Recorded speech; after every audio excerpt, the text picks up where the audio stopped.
नमस्कार, सिने जगत की खबरों में आपका स्वागत है। सदाबहार अभिनेता अविनाश शाही ने पूरी की भोजपुरी फिल्म पुलिस वाली बहू की शूटिंग।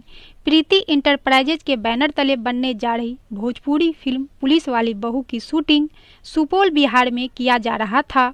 इस फिल्म के निर्माता अमृता आर्ट सौरभ शर्मा, वहीं फिल्म के लेखक निर्देशक मुरली लालवानी है। फिल्म को संगीत से सजाया है ओम झा ने।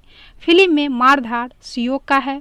इस फिल्म की शूटिंग बिहार नेपाल के कुछ हिस्सों में किया गया है। फिल्म पारिवारिक वो मारधाड़ से परिपूर्ण बनी है।